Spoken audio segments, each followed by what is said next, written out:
They must have hit that K dot and was like, they not like us. Is to see Bud fight Fundora because I'm really intrigued by that matchup. I mean, he's a champion. He's got to be ready. Even if we think he is or not, he's got to be ready. They're just guys that Tiffany knows. Once you're in this boxing game, you're going to keep bumping into these same guys that are in this business. But I think that he learned something about himself that night, which I think will carry forward in the future.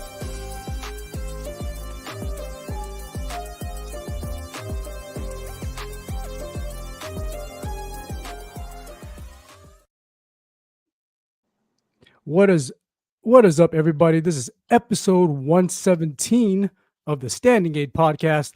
I'm Aaron Sorial with my usual suspects, the First Lady, Tiffany Daniels, First Lady of Boxing. Also, Courtney, the Bird Brown Sugar Tanner on abroad. And also an ongoing collaborator with us, Gary Kittleson of 3D Boxing Blog. Welcome, guys, and Queen Tiffany.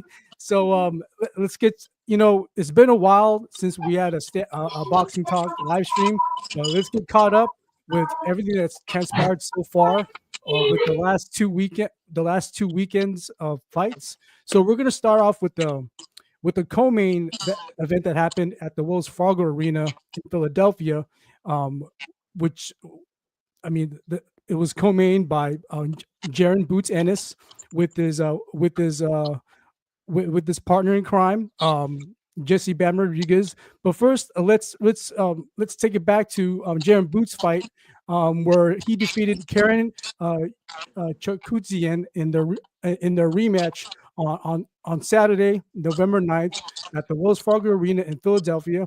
Result, Ennis won by unanimous decision with scores 119, 107, 117, 109, 116, 110. Ennis dropped Chukudzian in the fifth round. Chukudzian was penalized a point for repeated holding in the 10th. But besides all that, Jaron Boots Ennis came out with the heart. I remember that fight. He came out with a hard-fought victory. I say hard-fought because he was offensively on point, but what was very noticeable that he kept getting tagged pretty much almost throughout the fight. If my memory serves me well. Tiffany, give us if you could rewind back in your memory to that fight. Give us your biggest takeaways from Boots Ennis' performance that night. Well, I agree with you to the point where, he did outpoint Karen, but it was a tough fight for him. And a lot of people, they go down that rabbit hole again of like, he's not as good as we think, or he better stay far away from Terrence Crawford or Ortiz and things like that. But I think the biggest problem for Boots was that he fought after that Keyshawn Davis card, like the day after. And that was like a very great card. Keyshawn Davis did some amazing things. He had a great performance. And then, the Abdullah Mason fight that came, and he had some great performances. And then it was the next day. And it was kind of like, oh, it's another one of those Boots type of fights, But like I said, he did outpoint him. But I agree with you on the point that, it was a tough fight for him. Yeah, and more to your point, and again, this was a rematch. So Karen, as rematches goes, you get very familiar with your opponent, and I think that served Karen pretty well, despite him losing to Boots. But yeah, great points, Tiffany. Let's go to you, Gary. Give us your biggest takeaways from Boots Ennis' performance in that rematch against Karen. Boots is so good that when he dominates a world-class fighter, he gets criticized. That's how good Boots is. I'm with Tiffany. It's like, look, you're not going to blow out and steamroll everyone. Some people are tricky. Some people you can't, you're just not going to figure them all out. He won damn near every round and dropped him. He didn't stop him. It wasn't his most impressive win. But, like, if a basketball team sweeps the other basketball team in 4 games, but every game is fairly close, like, do we criticize that team? We say, no, great job. You swept them. Boots won every round. He dropped him. Like, I don't understand what people expect from him. Like, not every single game is going to be 5-star, A+, posterize your opponent. Like, he did exactly what you want him to do. He did much better this time than the first time. Maybe this is just a tricky opponent. But if he's tricky, he figured him out, and he won every round. I don't know what people want from Boots. I think Boots beats everybody at 47 and 54. Like, I mean, I don't know what else we want. I'm sure we'll get to that later. Everybody. I just don't know like what people expect from him. Like, he's so good now that we're criticizing him for 120 to 108 people, 120 to 107 people. Like, I mean, go ahead, Courtney. You disagree with me? I want to hear where I'm wrong. So let's seamlessly transition to Courtney. So, Courtney, let's go straight to you, man. All Go right, ahead. y'all know me. I come out with guns blazing, man. So I'm gonna say that's booty chatter. Terrence Bud Crawford beats his ass at 154 or 147, or if they want to fight a heavyweight. It was like it don't matter the weight class, yo. Hey, but that's not the topic we're on. That's what we parlayed into. But as far as Jaron Boots Ennis' performance, I always say it. I love boxing, but I hate boxing fans because they are so willing to marginalize a fighter after they turn a performance that wasn't what they were expecting or that wasn't what they wanted to see. And I think, the public clearly was expecting and wanting and demanding Boots to go in there and to knock this dude out, because the first time they fought, the dude was basically a runner. He was scared. And then, they basically just wanted to like, hey, you need to clear this guy out. But like you said, Gary, it's a rematch. The guy has seen you before. The guy, has adapted tactics towards you. And I think Boots came in, and what I saw in that performance was that he was frustrated. It was just a frustrated, aggravated vibe. I got off Boots in that fight, in that I think where he strategized and where they game planned for this guy is where he was, basically they were going to run him down and walk him down in the ring and cut him off and basically just cut him down that way. And the guy stepped to him. And I think that was surprising. And I think it's not necessarily they didn't have a plan B, but the guy was stepping to him. He was, he was making it very awkward. And it's from a technical aspect, it just seemed like Charkouzian was always a little too close or just a little bit too far for Jaron to really get off on him. But as far as Jaron just being the boxer and just being the stylist that he is in there, it was he made his adjustments and he handled it adeptly. And sometimes making an adjustment doesn't mean you make the adjustment to knock the guy out. He made the adjustment to fight his fight and to and basically get the job done. But I will say this, from the business of boxing standpoint, that fight was an L for Boots. And I'll say this is because basically you had a 115 pounder, a super flyweight, be co-main on your card in your city, and he outshined you. And that is what it is. I don't think that's anything Jaron Ennis could have helped other than not scheduling Bam Rodriguez to come on the card. But that's, and I know we'll get into Bam's performance a little more as we go on in the show. But I think that says more about who Bam is than with the performance that Boots Ennis had. In that Bam, his mentality was just like, all right, I'm gonna come up in here to Philly. I'm gonna be co-main, as opposed to where I was headlining, and I'm gonna steal the show, and I'm gonna make all these fans in Philly my fans, and that's exactly what happened. And I don't even think Jaron Boots Ennis could have done much more to negate that, even with the knockout, because Charkouzian was Charkouzian. He was a mandatory, and really didn't deserve to be a mandatory.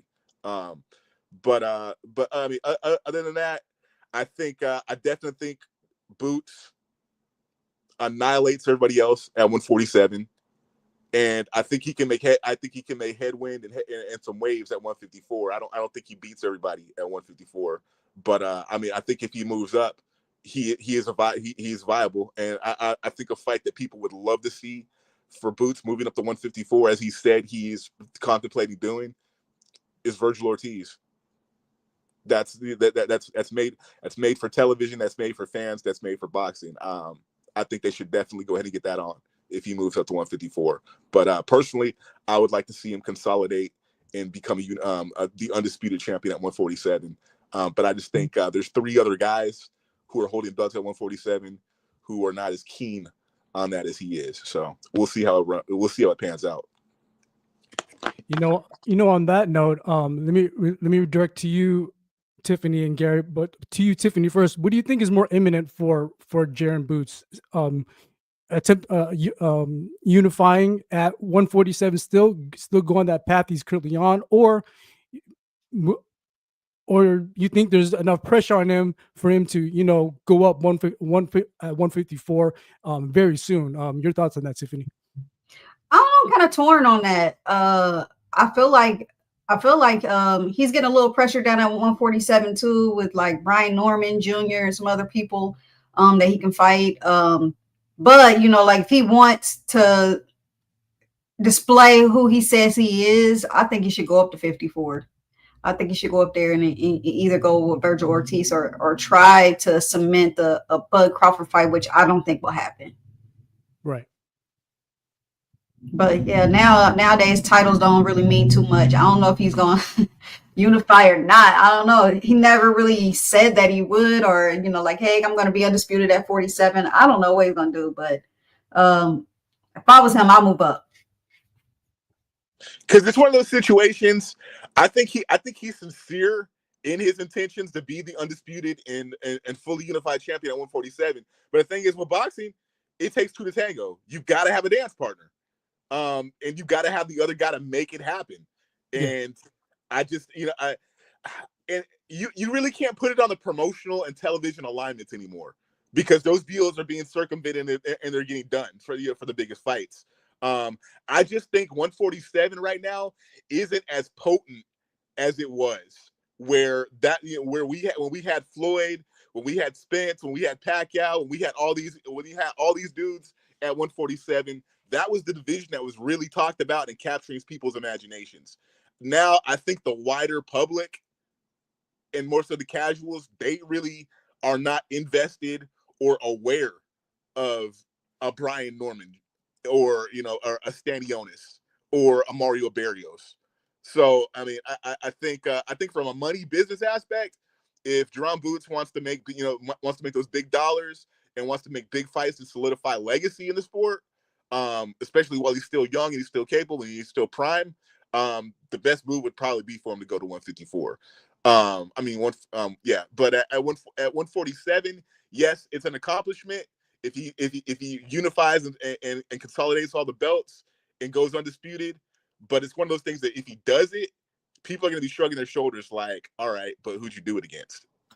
That's a good point, Courtney, because you just named all the people that's at that has belts there. Nobody's going to care, especially like what Mario Barrios' performance. I don't think people's going to care about him or Stanionis or like you said, Brian Norman Jr. A lot of people don't. If you don't really watch boxing, you probably don't know who he is. And I really don't care if he fought Brian Norman Jr. That's what I'm saying. Yeah. And it's and you know what? It can flip. Let's say Stanionis and Brian Norman Jr. get in the unification fight, and it's a banger. Right. You know what I'm saying? Like then, if Barrios finds an archaeologist to actually resurrect Pacquiao and he gets in the ring with them and he like dusts Pacquiao.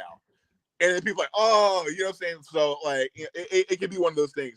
But there's gonna be it just seems like for those to be the fights on the level that they should be beyond hardcore fans, there's going to have to be movement besides what Jaron Ennis is doing. And Jaron Ennis basically dog walking a mandatory and Charkouzian, it's not really getting people in the mood. You know what I'm saying? These fights got to be sexy, and people really aren't turned on right now. So I mean, the Barrios fight would have some appeal, but does anyone give Barrios any type of shot to actually win? I mean, he may sit there and take a beating and land a couple right hands, but like, would anyone give Barrios more than a 20% chance of beating Ennis? Hey, you know what? I know we got Texans in the state of Texas that rides hard for this. You know what I'm saying? And Gary, you know what I'm saying? Hey, you brought a lot of people to the party. So I say this with all due respect and all love for the state of Texas. Mario Barrios is a paper champion, if there ever was one, and he knows it. I think that's dictating the moves that he's making as far as being the third leg on this Tyson Jake Paul card. Just because there were going to be a lot of people in the building. Him making efforts to fight Pacquiao, like I think the moves that he's making as far as, because I think he knows if he goes against anybody who's viable at 147 or anybody who's holding a belt at 147, that's the end of his run. Come on, this is the same guy that basically lost to a dude in Keith Thurman who is out for damn near a decade from the ring on a grassy knoll somewhere playing a flute, and came back and walked him, But Keith Thurman's an A+ fighter. Look, I understand it wasn't maybe the sharpest Keith Thurman, but Keith Thurman is an A+ fighter. Like, he's an A+ fighter. Hey, I love you some Keith Thurman. You know what I'm saying? but I mean, but it's like it was like, damn, you know what I'm saying? Like, how long has Keith Thurman been away? Like, you know, like. Yeah. And like, you know what I'm saying? And in the run up to that, in the promotional, Keith Thurman wasn't talking no shit. He, you know what I'm saying? He was barely showing up. He said, yo, I'm at home with the family. You know what I'm saying? I just had a baby, da-da-da. And, you know, and then comes in and just like basically schools his ass, you know? And that was off him coming off him basically taking Tank Davis life and death. So it's you know, I'm not trying to come on here and shit on Barrios, but you know what I'm saying, it is what it is. He's a fun fighter. He's an entertaining fighter, and I think you're right. He's a manufactured champion. I mean, he's a personal friend of mine. He's on my wall. Look, he's one of. Here he is right there. He's one of my good friends in the sport. He's one of my boys. Great guy, really good human being. But Courtney's not wrong. I mean, who would he beat to get either of his belts, not 40 or 47, right? And then they're just going to keep him there because he's and that belt at 140. That was you know, so that was very shaky. That was a very shaky. I'm keeping it back. I thought he won. I thought I had it even, and then he got the knockdown in the last round. He scored 2 knockdowns. I thought he did, but it was he lost everything in the middle. He won the first 4 rounds, got a knockdown, won the last round, got a knockdown, and that's lost why I said everything in the middle. It was shaky. Yeah, it was shaky. And that was against Akhmadov, right? So I mean, it's like, how did Akhmadov get himself in a title shot, right? So they manufactured that belt for him. They manufactured this belt for him. And I like the kid. He's a great kid. But Courtney's not wrong. Everybody does. Everybody does. You know what I'm saying? Like, everybody does. But that's the thing with the show too, is we can, you know what I'm saying, we gotta call it for what it is, not what we want it to be. You know what I'm saying? And there's been people I feel bad about, you know, to come on the show, interview them, they showed us love, but I gotta call it performance, or you know, so the skill set, what it is. You know what I'm saying? And I'm not saying Barrio Barrios is a garbage fighter. Obviously, he is top tier. But as far as cream rising to the top. I remember talking to his team like 2018, and they were ranked by a couple of organizations. They're like, what belt should we go for? And like, should we go up the Regis? That's the clearest path. They're like, no, don't do that. Go some other route. But I mean, we gotta give Barrio some credit. You know, like, he always gets himself into great fights. Like, he's always on great cards and great matchups. Like somebody mentioned, he fought Ugas, he fought Tank. He's got some names on there. His resume is pretty solid. Now, whether or not he can be like the top, I don't know. But like Courtney said, if he can rise to the top, but it kind of reminds me of what's that guy's name? Joselito Lopez. Real tough fighter, but you know, just could never knock it over. But I don't know. Mario always comes out to fight, especially with his outfits on. You know, always rooting for him. Like, yeah, Aztec Warrior. Hey, those ring entrances. Hey, if you get me, man. You know Awesome. Great thoughts, everyone, on that. So let's go to the co-main on that fight in Philadelphia, Wells Fargo Arena 2 weekends ago. You had 2-division world champion Jesse Bam Rodriguez, who made quick work of Pedro Guevara via 3rd round TKO. The TKO consisted of 2, and I remember this, it consisted of 2 sequential knockdowns, with the latter putting Guevara flat on his back, which had him remove his mouthpiece. That gesture alone of surrender prompted the ref to cancel the count and declare it a TKO victory for the pound-for-pound star, Jesse Bam Rodriguez. Now, Jesse Bam Rodriguez improves to 21-0, 14 knockouts. I just want to give a brief dedication to Bam Rodriguez. Not long ago, prior to that, not too long ago, he unified one division lower and handled business there, become unified at that division. Sorry, I had a brain freeze, and then came back up to handle business at the current division he's in now. So he's been making noise, and this was pointed out earlier that he's done enough to headline his own event on the zone. So let's get everyone's thoughts on this. Tiffany, your thoughts on your biggest takeaways from his performance of Jesse Bam Rodriguez that night. I really like Bam, man. He's an exciting fighter. My first takeaway is when he first came in the ring, I'm like, man, he looks a lot bigger than Guevara does. He seemed like a big kid, but dude is a superstar. You can even tell from the promotion. Like, I couldn't tell if this was his card or if this was Boots' card because it was so much cross promotion. That little guy's a superstar, and like you say, he took care of it really quickly. Very exciting. It's something that we want to see. And we wish we would have had, like as Courtney alluded to in the main event, that led up to that. But I'm excited to see what Bam does. I know people are mentioning in a way with him. I'm just excited to watch him fight. Go ahead, Gary. I see you. Yeah, when Bam fought Quadras in Arizona, I was sitting on press row, and I was sitting next to Hans, a reporter from Boxing Insider, and Chris Algieri came up to me and said, "You know these Texas fighters. How good is Bam Rodriguez?" I said, "He's the best fighter I've ever seen come out of Texas. It's not even close, and that includes Errol Spence." Chris laughed out loud at me, right? Laughed out loud at me. He was like, "Okay, well, thanks for proving me right, Bam. Thank you. I appreciate it." Right? I gave the hard truth about Mario. Now I'm going to gush on my other text and Bam Rodriguez. Bam Rodriguez doesn't have the resume yet to be the #1 pound-for-pound fighter in the world, but he's getting close, and he is the best fighter in the world. Right now, the best fighter in the world is Bam Rodriguez, and he finally didn't fight down to his level of opposition. Right when he fought Israel Gonzalez and Christian Gonzalez, especially the Christian Gonzalez fight. I forget what report it was, but says he got grotesquely fat in between fights and things like that. And you could see he got his jaw broken, right? It's like he finally sat down, focused when he didn't have, a killer on his plate and just took care of business when he was supposed to. But when you go back and you look at the challenges he's supposed to have, Quadras and Sonny Edwards and El Gallo, he's absolutely destroyed those guys. It was the guys who weren't supposed to be much of a challenge that gave him a much tougher fight because he was fighting down to the level of competition. He didn't do that 2 weeks ago in Philly, and I don't see anyone in and around 115, 112, 118 who's going to have much of a shot. Like right now, in the smaller weight divisions, he stands alone, and he's going to destroy people until you keep moving him up. He says he can go up to 126. He's 5'3". I don't know if he can go up to 126.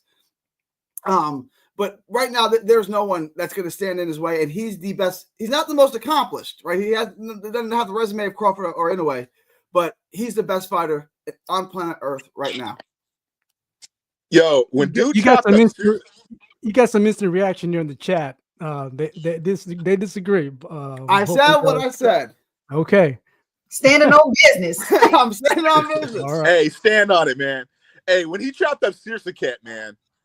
That's when I was like, yo, because we all saw what Usyk did to instant Hall of Famer Roman Chocolatito Gonzalez. Yeah. And for him, for him to go in and turn in a performance like that, that's the moment where I was like, yo, this dude, he here. I feel like Bam Rodriguez could grow his beard out, and rock a four-wheeler and be, and get Philly love. You know what I'm saying? And be full Philly, man. You know what I'm saying? Like I think after the performance that Bam turned in, he, we might catch him on the ground with Meek Mill and all them. The kid is special. He is special, and I think he's going to be a generational talent along the lines with Chocolatito Gonzalez, which they're talking about a fight between those two. I hope that doesn't happen because I don't want to see Gonzalez or Chocolatito get done up like that. But I mean, with Chocolatito, El Finito, like that, and I see a lot of finito in him. I think he needs to be. I think he's going to get a little more polish on him. Working with Robert Garcia, I think there's some things to fine tune and to restructure. I think Robert Garcia in his corner is the dude to do that and to get him there.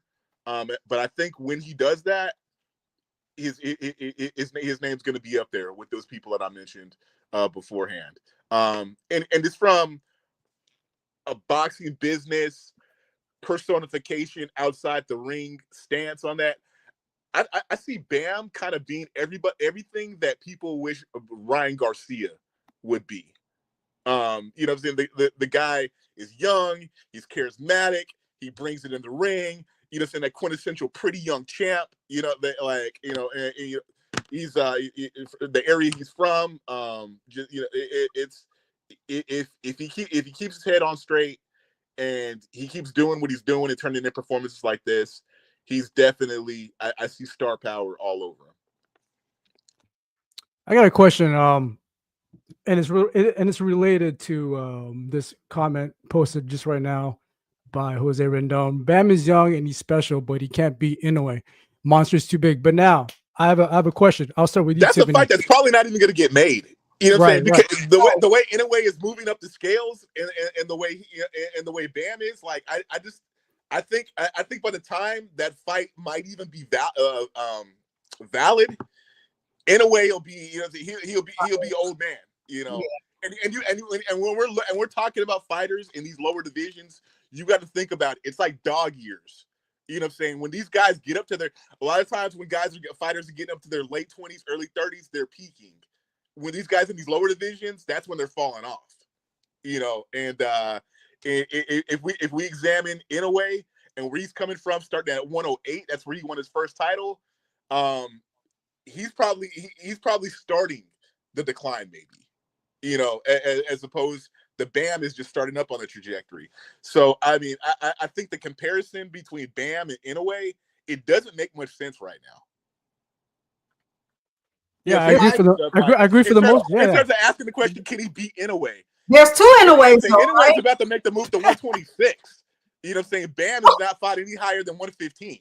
You know what I'm saying? So, like, of course, Inoue can beat Bam. You know what I'm saying? Look how much bigger he is. I just want to piggyback over that. I mean, they're not the same weight class, right? Like, so like that matters, you know. And I don't think they're ever going to fight because by the time Bam would move up to 122, Inoue is going to be 38 years old. So like, who cares, right? It's like after Floyd beat Pacquiao, and people were saying, "All right, now go fight Triple G or go fight Andre Ward." You know what I'm saying? Like, what? Go fight King Kong, go fight 6 guys at once. Like, all right, just chill.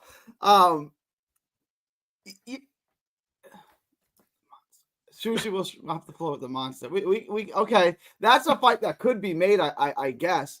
But like, I want to say, like, we may go look back at this and say that we got to see the 2 greatest little men that's ever lived in Inoue and Bam. Yeah, that's very fair statement.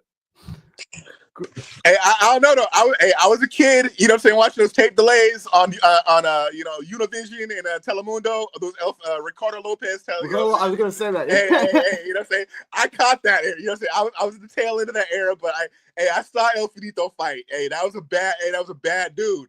And you know what I'm saying? And I know you did too, Gary. You know what I'm saying? There's a lot of these younger cats and these casuals. They, you know what I'm saying, they're not up on that. So you know what I'm saying? Like, hey, don't lean too far into that statement. But I felt that, bro. Awesome, guys. So let's go forward to last weekend. You had the rematch between 2 division undisputed champion in in Katie Taylor and 7 division title holder Amanda Serrano, which took place at AT&T Stadium in Arlington, Texas, on the Jake Paul versus Mike Tyson card. Their first bout was for undisputed glory at lightweight back in April of 2022 at Madison Square Garden, New York. This time around, last weekend, November 15th, it was for that same type of prestige, but at light welterweight. According to Netflix, just over 50 million households throughout the world tuned in to watch that fight, making what many consider to be the most watched professional women's sporting event in U.S. history. The rematch was more action-packed, more fan-friendly, but not without some controversy in which many of the viewing public felt that Serrano won that fight, despite Katie Taylor winning the fight on the judges' scorecards, all of who had it 95-94 for Katie Taylor. So, Tiffany, let's go to you. Give us your breakdown of the fight, and did you agree with the scorecards, or did you feel like Amanda that was Amanda's fight in that rematch? I'll be honest with you. I didn't see the whole fight because my Netflix wasn't working properly. So I kept buffering. So there's that I missed. So I can't tell you what should be scored. I mean, I've seen what people have said, but from like a judge's standpoint, it's different when you sit in ringside versus when you're watching it on TV. Plus, when we're spectators and we watch it on TV, we get to see the playback, so you can see things that judges don't get to see, ringside. It's like right there in action, and it happens. They take your card, they take your score, and it goes. And then another thing people bring up is like the CompuBox numbers, like the punches landed, the punches thrown. To me, that still, it tells a part of the story, but not everything, because just because you the numbers overall tell that story, sometimes that person loses that round. So you're judging the fight round by round, not the fight overall. But from what I saw, it was just another banger. They did the same thing over again. I honestly don't want to see a third one. I hope they don't do it. I want them to fight somebody else. But it was still a great fight. That cut was real nasty on Serrano, the headbutt. So, I mean, I know that probably affected her. And I think she's a little smaller. Are they in 2 different weight classes, right? I think they're in 2 different weight classes. It was just a tough fight overall, but it was a good fight. I mean, it was the fight of the night, apparently, for everybody, before Mike Tyson and them shut the whole thing down. And that's a lot of viewers to tune into that. I hope Netflix gets it together if they throw another event like that. Great take, Tiffany. Gary, your biggest takeaways from that fight? I was with Tiffany. The first 4 rounds, which is almost half the fight, it was buffering and it was almost unwatchable. I'd get like 30 seconds of it, and that would buffer for it was almost unwatchable. And then it got better. It was watchable at the 5th round, but it was still buffering. So I can't give you a real. It did appear to me that Serrano won, most of the rounds from 5 to 10, but I can't give you a fair assessment on the scorecard because I had what Tiffany had, where it was buffering so bad I can't score it accurately.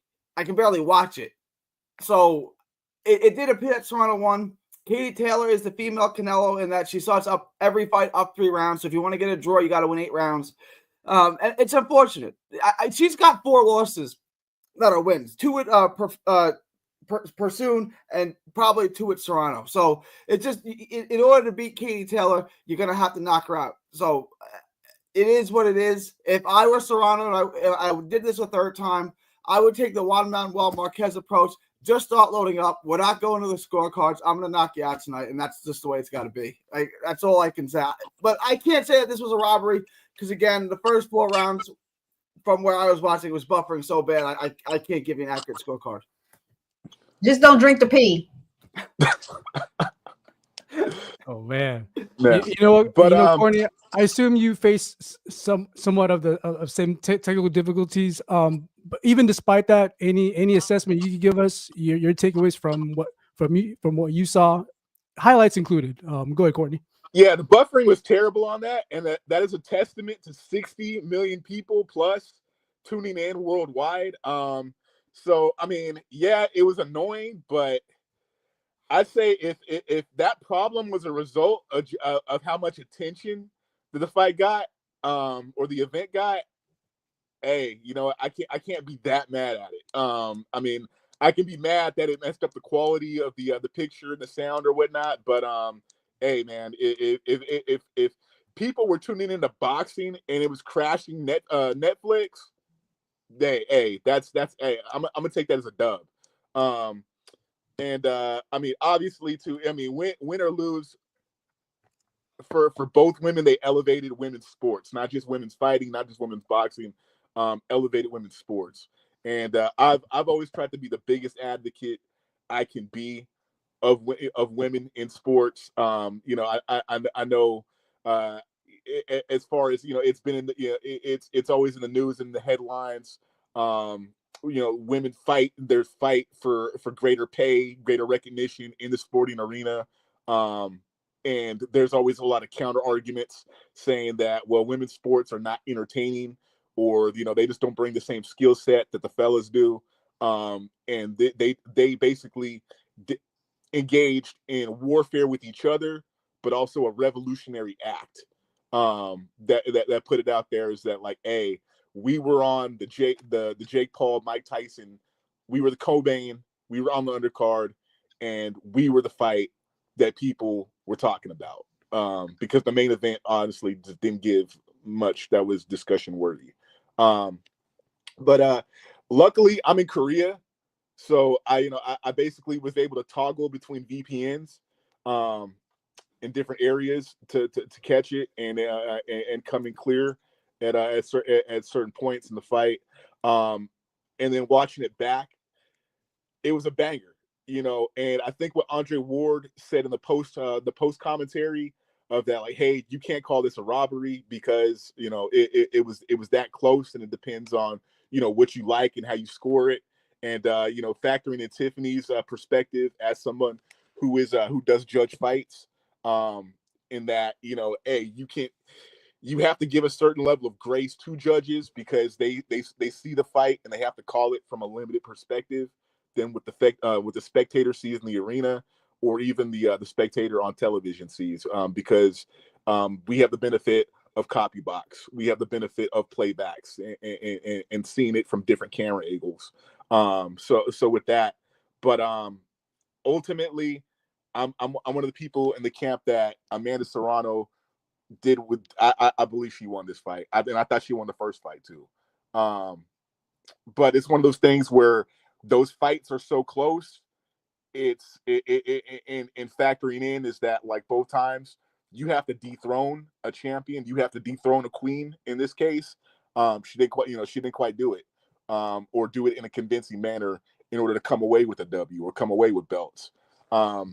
So I think I would definitely, me personally, I definitely would like to see him do it again, just because of the magic that those two create when they're in the ring together, and the interest it generates, and the platform that they are using to elevate women's sports, and particularly women's boxing.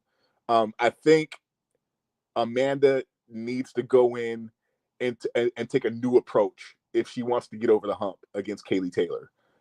Because I'm with Gary. I think Katie Taylor often more times than not, she comes into fights and she's already given rounds. And I think that's an indirect bias in the judging, but I do think that it does happen because of who she is and and what level she's on. But if we look at Katie Taylor's legitimate loss, or the L she actually has on her ledger, it's from Chantel Cameron. And if you go back and watch that fight, Chantel Cameron stepped to her. She was in the trenches with her, but she knew when it was time to move on Katie Taylor. And Katie Taylor, she's hard nosed. She's a brawler. She's aesthetic as far as with the shots, she and her shot selection that she throws in there. But she's not a mover, And Chantel Cameron came in and employed angles on her, and got combinations and stepped off and looked for other areas and other targets to land on. Amanda Serrano is pretty much cut from Katie Taylor's same cloth, in that so she's a come forward seek and destroy type fighter. Can Amanda Serrano fight that sort of way where she is capable of moving on? Well, we've seen her do it with other opponents. And we've seen her do that to result to where it's generated knockouts for her. Nobody has more knockouts as far as women's champions than Amanda Serrano. So I think she needs to employ that. She needs to employ more movement.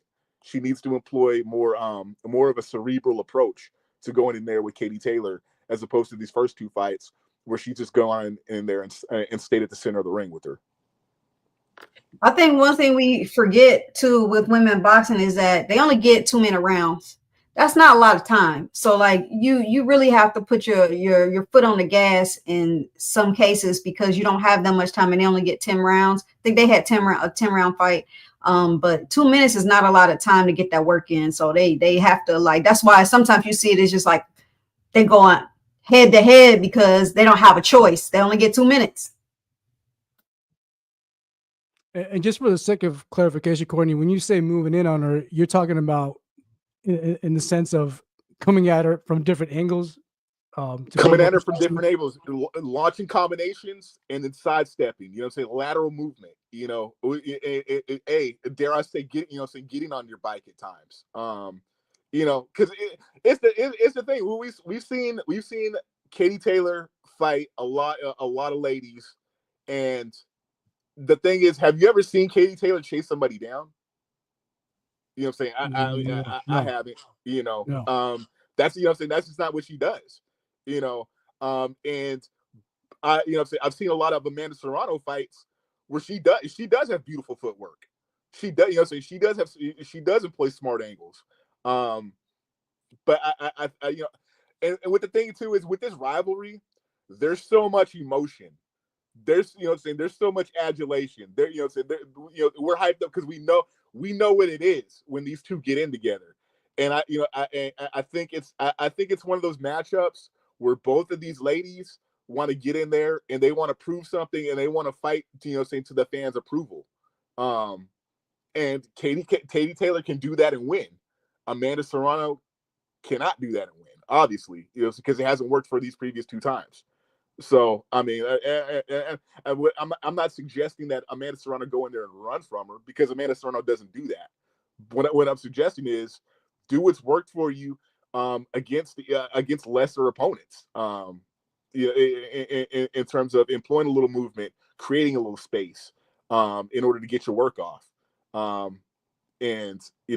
Obviously, is Katie Taylor a lesser opponent? No, but I think it's one of those things where Amanda Serrano just has the skill set to do something different, and I think she'll have to in order to beat Katie Taylor. Great stuff. Great stuff. So let's move on to the concluding topic. We have to conclude to conclude this year of 2024. You have the rematch between Oleksandr Usyk versus Tyson Fury in the Kingdom Arena in Riyadh, Saudi Arabia, December 21st. In their first affair earlier this year of May, you had Usyk winning by split decision. So let's get straight to it. Tiffany, we all saw the the eventful, dramatic press conference where you had Usyk dressed up as the video game hitman, and Fury, taking all in stride, even signing autographs for Usyk of him getting tagged clearly. But given all this, how do you see the rematch happening on December 21st? This is the most exciting, most boring fight that I ever don't want to see. I'm really not enthusiastic about watching the rematch. If I had to guess, I think that this time around Tyson Fury is going to pull it out. I think he's going to make some changes. I think he's just going to use his size, and I think he's going to get the win this time. But like I said, I'm not really interested. I am going to watch it because, is it the last show we have of the year? Is that what you said? the last card, is it? I may be wrong, but from my knowledge, I think Inoue is going to be back in action to close out the year right before New Year's. New Year's But Eve card, yeah. the thing about Japan is there's always going to be a card on New Year's Eve or close to it, or like right after Christmas. You know what I'm saying? The boxing schedule ends in Japan, so I think Inoue is scheduled the headline a big show in Tokyo late December. So I will watch it. Is it in Saudi Arabia again? yep. It is. I love it, but I hate it because it messes up the time schedule too. Yeah. Like I always forget sometimes, about the cards as well. So sometimes I hate watching those cards because of the time frame, the time difference. But like I said, I'm not real excited about watching it, but I am going to watch it, and I think Tyson Fury is going to pull it out this time. More on what you said, Tiffany. I agree. I think Fury is just one correction away from getting that W back, because he just needs to tweak just one thing. Watch footage from his first fight and see what technicality he probably should have do better this time around. And I think I see Fury winning. I agree with you, Tiffany. Let's go to you, Gary. Your thoughts? How do you see the rematch playing out? I think the fight's going to look really, really similar to the first one. I think it's going to be close, but I think Usyk's going to pull this thing out. I think Usyk's going to rally, win the late rounds, pull it out. He's just better. He's a better combination puncher. He's got better footwork. He can score more. He can land more. He can get in and out on Fury. I thought Fury fought well the first time. I just don't think it was good enough, right? Like, I mean, there's plenty of examples of guys fighting really well, then it's not enough, and that's how I felt with Fury. I actually thought he did better than I expected in the Usyk fight. I expect this fight to be close and competitive, but I think it's going to be the same thing as the Joshua fights and the Fury fight. Usyk's going to rally, he's going to win all the late rounds, and he's going to pull this thing out. So I don't see it being much different than the original fight. Awesome. So Gary thinks continuation of the same from the first fight. Good stuff, Gary. Courtney, let's get your thoughts on the rematch for December 21st. Go ahead, man. Hey, I could sit here and waste a lot of breath on an assessment or on a prediction, and I will. But I'll just point this out. The third fight has already been agreed to. So you know what I'm saying? That kind of put when that typically happens, we kind of already know what it is. So I mean, I've got mixed assessments, mixed emotions. I know in earlier discussions when we've talked about this, I've gone on wax in saying I think Usyk. I just don't think the way he fights and the way he makes adjustments and the way he downloads data, it gets me better for Fury. And I still believe that, and that's still my official stance. Coupled when at the presser, that bizarre episode where he pulls out a picture of him taking Fury's chin, and saying Fury takes out a pen and autographs it gleefully, like since like well you're already resigned, to getting your ass whooped. That's how I take that on the surface. But this is the thing about Fury, man. The dude is crazy like a fox, and a lot of us, with the when he fought Wilder, and we were saying like, man, when they did that rematch, we're like, yo, it's probably gonna be a wrap, like, and then he comes in on a throne, getting carried into the ring, and singing "I'm crazy for you," like, and a lot of people saw that and their predictions instantly flipped, like, oh, this dude he's something ain't right, and when you're in there with somebody who is that unpredictable in every aspect, his fighting style is inherently unpredictable, his persona is up down, what I'm saying, he's admittedly bipolar, like, but Usyk is crazy too, though. if you think about it. So this is one of those matchups of two crazy dudes in there who really enjoy this high level of stylistic violence that they're inflicting on each other. So I mean, just from a prediction standpoint, if I got to make a statement and stand on it, I think Usyk gets it. in the rematch, simply because, you know what I'm saying, he's seen it before, and you know, he's gonna know where to make those adjustments and what's coming at him. But you know, if Fury pulls it out and they go to a trilogy, that's already pretty much been agreed to. I wouldn't be surprised by that at all. But like with and to touch on what Tiffany was saying, as far as like the excitement level of this fight, the first fight was good. You know, it was a good fight. It was an exciting historical fight, but it's kind of crazy if you think about the fan level of excitement, you know, and people being amped for it. You don't really see it. You know what I'm saying? It's like, it's kind of one of those things where it's like, man, you know, yeah, we're gonna watch it because it's on, because it's heavyweights. But yeah, you know, and I think the promotion has been very understated. And with, you know, with the fight being in Saudi Arabia, I'm you know, I'm hugely a proponent of what Sheikh Turkey is doing, with you know, with the basically the Saudi money and injecting that in the boxing, and creating these big fights. But we're seeing a few big matchups with minimal excitement, with minimum buzz, because like I just don't, I don't think they're promoting these fights and these matchups to the level that they need to be to generate excitement and to generate intrigue with the fans. And I think with a lot of these big fights migrating to Saudi Arabia, it's kind of taking a level of juice out of it, you know, where we've existed in a realm where for so many years the big fights belong to Vegas. The big fights belong to Madison Square Garden. The big fights belong to the Boardwalk Hall in Atlantic City, you know, and to Wembley. We, you know, with the England being the spiritual home of the sport in its modern iteration.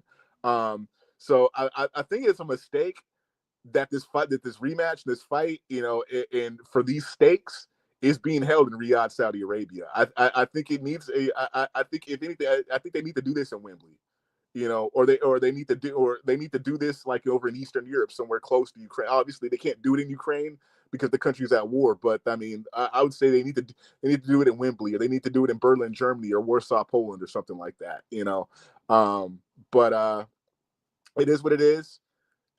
This is the wave the sport is riding, and I just hope they can turn in a performance that gets people hyped and gets people to stand up and cheer, and to have something to talk about within boxing, and particularly the heavyweight division. Because what we saw last weekend, that was not it. That was an unabashed fleecing of the fans, even though we didn't have to pay for it. But it's just to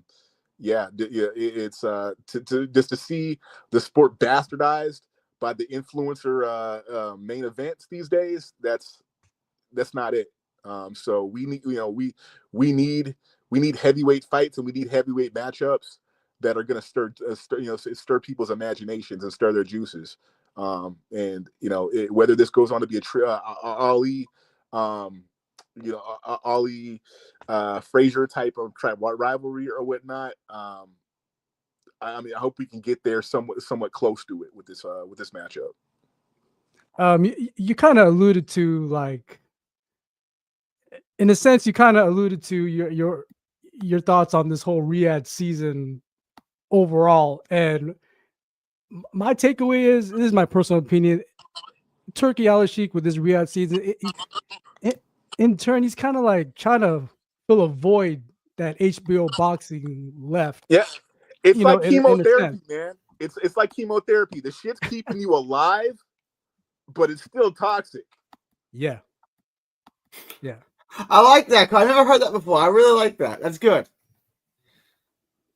So going into 2025, uncharted territory. It remains what the scene will look like heading into the new year. But that's going to be it for episode 117. Very exciting episode. I love doing these boxing talk formats. Tiffany, any shout outs you want to give out before we close it out? Go ahead, Tiffany. Yes. Thanks, Aaron. Thanks, Gary. Thanks, Courtney, for coming on tonight. Everybody in the comments, all the listeners, thank you to you. Ohio Runs Boxing, Marcus Naw. I want to shout out Camp of the Greats in Costa Rica. And also all of the amateurs that's going to Richmond, Virginia.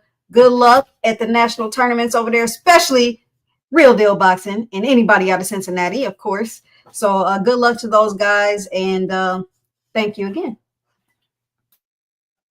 Awesome, Tiffany. Gary Kittos of 3D Boxing Blog. Any closing word shout outs you want to give out before we end it tonight? Yeah, I want to give a shout out to the best fighter in the world from the great state of Texas, Bam Rodriguez, and the best fighter in the world. Thank you, Aaron, Tiffany, Courtney. Thanks for having me on. It's always a pleasure. Shout out to you guys. Guys, like, subscribe to this channel. It's the best podcast in the sport. I appreciate y'all. Very humble by your words, Gary. Thank you, sir. Also, the Courtney, the Bird Brown Sugar Tanner, always giving us with the Oscar speeches on the closeouts. We love him. We enjoy him. And he's going to do more of that tonight. But go ahead, Courtney. Any closing thoughts? I just want to thank you guys for being on. I want to apologize to our viewers and our listeners for the past few episodes. It's very particularly difficult when you're living in a dormitory on a military facility in South Korea to get reliable internet and signal. So sorry about that, but I'm just so glad and grateful and humbled to be back on with y'all and talking about the sport that I love and I am most passionate about, the sport of kings and peasants alike, the great endeavor of boxing, the Marquise of Queensbury. Tiffany, a first lady of boxing, a lovely to have you back on again, and to be back on here and chop it up with you. Gary, man, hey, you're looking great. Hey, you look like you lost a few pounds. Hey, you're fresh from the barber. I can tell. Hey, you looking fly, fresh, and fit, bro. Hey, love seeing you, man. Love having you on. Love your insights. Even where we clash heads and don't agree sometimes, man. But hey, I love it. Want to give a shout out to our panelists who are not here. Ringside, Stephen Ruiz. Hey, I miss you, bro. It's Tommy Rush. Can't wait to have him back on. Want to give a shout out to Mike Gomes and wish him and his wife a lovely anniversary with their beautiful family out there in Jersey. And shout out to D-Rock, Daniel Pena, our esteemed alumnus and originator. And other than that, man, want to give a shout out to everybody who is watching us worldwide. Thank you for taking us global. And thank you for further helping us expand this movement. Hey, we always just humbly ask that you keep on rocking with us and that you keep coming along for the journey and snatching up people and bringing them along with you. We love y'all, and thank you so much for loving us. Thank you, Courtney. And, you said the words fresh and fit. Speaking of which, Tiffany, show us you're rocking the new gear for us. Give us a quick preview. There you go. Oh, wait, green screen problem. Well, we got most of it. But